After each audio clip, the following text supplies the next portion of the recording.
Polresta Pulau Ambon berhasil meringkus 4 pelaku pembunuhan yang terjadi di Kelurahan Rijali, Kecamatan Sirimau, Kota Ambon pada Minggu 13 Maret lalu. 4 pelaku yang ditangkap diketahui masih di bawah umur dan memiliki perannya masing-masing. Mereka juga melakukan aksi penganiayaan di 3 titik lokasi yang berbeda. Untuk informasi selengkapnya akan disampaikan oleh rekan Alvin Risanto, wartawan Tribun Ambon yang kini sudah terhubung bersama kami. Silakan Alvin. Oke, baik. Terima kasih rekan Mei. Halo Tribuners dimanapun Anda berada. Jadi kasus ini bermula pada hari hari Sabtu, maksud saya hari Sabtu jam 11 ketika pelaku AS bersama tukang ojek RT pergi ke pasar Terminal Merdeka Kota Ambon dan bertemu dengan MN. Di saat itu AS memerintahkan RT untuk sampai di sini dulu. Dia pergi untuk bertemu dengan MN, dan ketika AS bertemu dengan MN, disitulah terjadi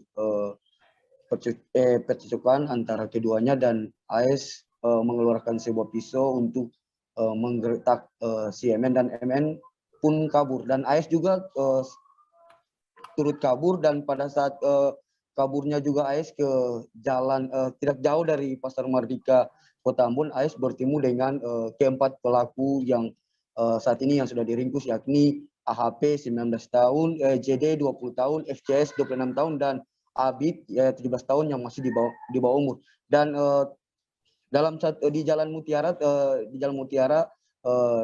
Mutiara ini terjadi 3 TKP, yakni TKP pertama di Jalan Bethel, di mana FCS dengan Abid yang di bawah umur ini melakukan pemukulan terhadap korban, dan ketika korban lari, JD di TKP kedua JD langsung memukul korban, dan korban pun lari juga.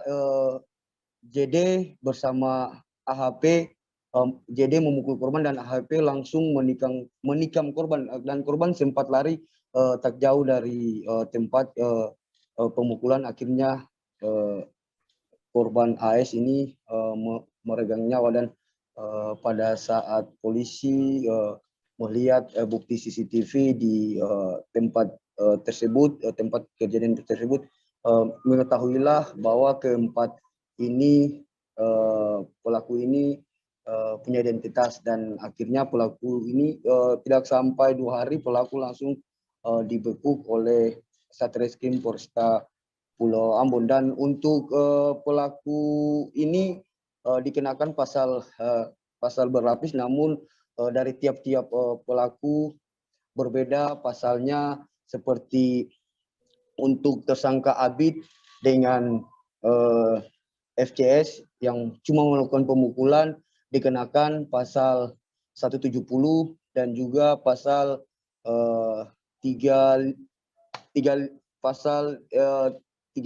dan untuk AHP pasal 351 dengan ancaman hukuman 7 tahun penjara. Untuk tersangka AHP yang melakukan pembunuhan dan JD juga dikenakan pasal berlapis, yakni pasal 338, junto pasal 55 ayat 1 atau pasal 170 ayat 2 KUHP pidana dengan ancaman hukuman 15 tahun penjara. Berikut rekan Mei.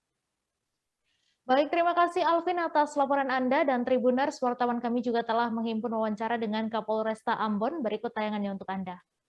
Ya, dan itu akan kita coba pengembangan, kita kembangkan.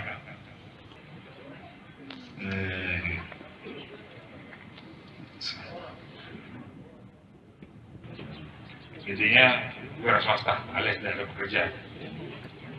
Punya pekerjaan, Pak? Nah, kalau kasus Budi Karman tadi masih statusnya masih, kalau kita bilang itu belum bekerja, swasta. Bapak, soal informasi tadi malam ada konsentrasi massa di Merdeka, apakah itu? Jadi gini, makanya saya sengaja segera mungkin supaya kita menghilangkan satu, tidak ada membawa urusan kejadian pidana yang melibatkan orang per orang atau kejadian kasus pidana membawa menjadi kelompok. Ya. Makanya saya juga sudah menghindarkan memberikan inisial nama itu dengan inisial masa. Ya, intinya kejadian pidana kita sudah proses secara pidana profesional, tapi tidak membawa kelompok. Kalau nanti mereka membawa kelompok, berarti mereka mencoba mengganggu Kamtimas. Kita akan lakukan upaya penindakan lagi. Terima kasih sudah nonton. Jangan lupa like, subscribe, dan share ya.